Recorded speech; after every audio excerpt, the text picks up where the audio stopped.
नमस्कार मित्रों, आपका स्वागत है द टेस्टी ट्विस्ट पर, जहां हम महाभारत के अनोखे किस्से और रोचक हिंदी कहानियां लेकर आते हैं। हर कहानी के पर्दे में छुपी सीख और जिंदगी के बड़े ज्ञान को हम यहां आप तक पहुंचाते हैं। संसार की सच्चाई यही है कि किसी के पास वास्तव में कुछ भी नहीं है। जिसे हम अपना मानते हैं, वह भी कभी स्थायी नहीं होता। फिर भी इस अस्थिरता के बावजूद मनुष्य का घमंड क्यों होता है? क्या कारण है कि हम अपने छोटे से योगदान को बड़ा मान लेते हैं और दूसरों को उसके महत्व का एहसास कराने की कोशिश करते हैं?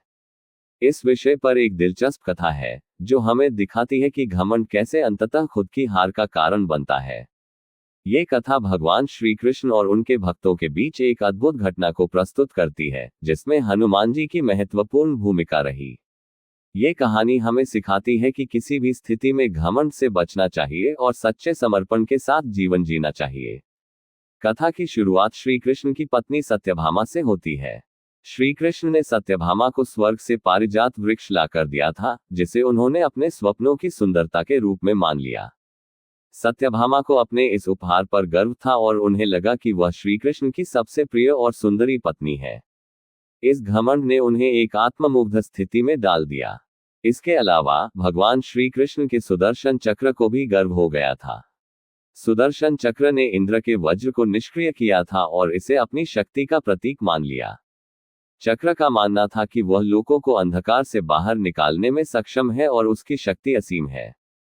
गरुड़, जो भगवान श्री कृष्ण का वाहन था, भी अभिमान से भरा हुआ था। उसे अपनी गति पर गर्व था और वह मानता था कि भगवान कृष्ण के बिना कहीं नहीं जा सकते। उसकी स्थिति ने उसे खुद को अन्य देवताओं से श्रेष्ठ मानने की गलती में डाल दिया। श्री कृष्ण ने इन तीनों के घमंड को दूर करने के लिए हनुमान जी की सहायता की आवश्यकता महसूस की। हनुमान जी, जो भगवान श्री राम के अनन्य भक्त थे, को द्वारका बुलाया गया। जब हनुमान जी द्वारका पहुंचे, तो उन्होंने समझा कि श्री कृष्ण ने क्यों बुलाया है। उन्होंने सीधे दरबार की ओर न जाकर उद्यान में जाकर वृक्षों के फल तोड़ना और उन्हें फेंकना शुरू कर दिया। श्री कृष्ण ने गरुड़ को बुलाया और उसे आदेश दिया कि वह उस वानर को पकड़कर लाए जो उद्यान को नुकसान पहुंचा रहा था। गरुड़ ने सोचा कि वह अकेले ही हनुमान जी को हरा देगा और बिना किसी सेना के ही उसे पकड़ लेगा।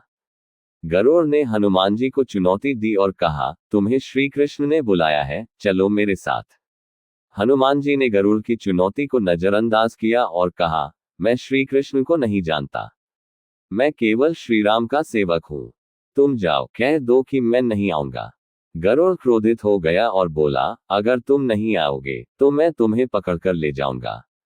लेकिन हनुमान जी ने उसकी अनदेखी की और फल तोड़ते रहे। गरुड़ ने हनुमान जी को समझाया कि वह केवल अपना काम कर रहा है और उसकी गतिविधियों में दखल न दे। गरुड़ ने हनुमान जी को रोकने की कोशिश की, लेकिन हनुमान जी ने अपनी पूंछ बढ़ाई और गरुड़ को पकड़ लिया। कभी पूंछ को ढीला कर देते, गरुड़ को सांस लेने का मौका मिल जाता और कभी कसते, जिससे गरुड़ की हालत बेहाल हो जाती। हनुमान जी ने सोचा कि गरुड़ भगवान का वाहन है, इसलिए वे उसे नुकसान नहीं पहुंचाना चाहते, लेकिन उसे सबक सिखाना जरूरी था। हनुमान जी ने गरुड़ को एक झटका दिया और उसे समुद्र में फेंक दिया। गरुड़ मुश्किल से दरबार में वापस आया और भगवान श्री कृष्ण से कहा कि हनुमान जी को पकड़ना असंभव था। भगवान श्री कृष्ण मुस्कुराए और सोचा कि गरुड़ का घमंड तो दूर हो गया है, लेकिन अब इसके वेग के घमंड को भी चूर करना होगा। श्री कृष्ण ने गरुड़ से कहा, हनुमान श्री राम का भक्त है, इसलिए उसने तुम्हारी बात नहीं मानी। यदि तुम कहते कि श्री राम ने बुलाया है, तो वह तुरंत चल आता। हनुमान अब मलय पर्वत पर है। तुम अपनी गति से जाओ और उसे यह संदेश दो कि श्री राम ने उसे बुलाया है। गरुड़ ने तेजी से उड़ान भरी और मलय पर्वत पर पहुंचकर हनुमान जी से क्षमा मांगी। उसने कहा, श्री राम ने आपको बुलाया है, कृपया मेरे साथ चलिए। मैं आपको अपनी पीठ पर बैठाकर मिनटों में द्वारका ले जाऊंगा। आपकी गति इतनी तेज नहीं हो सकती। हनुमान जी ने मुस्कुराते हुए कहा, तुम जाओ, मैं तुम्हारे पीछे ही आ रहा हूं। जब गरुड़ द्वारका पहुंचा, तो हनुमान जी ने उससे भी तेज गति से उड़कर पहले ही द्वारका पहुंच गए। दरबार के द्वार पर सुदर्शन चक्र ने हनुमान जी को रोका और कहा, बिना अनुमति के अंदर जाना मना है।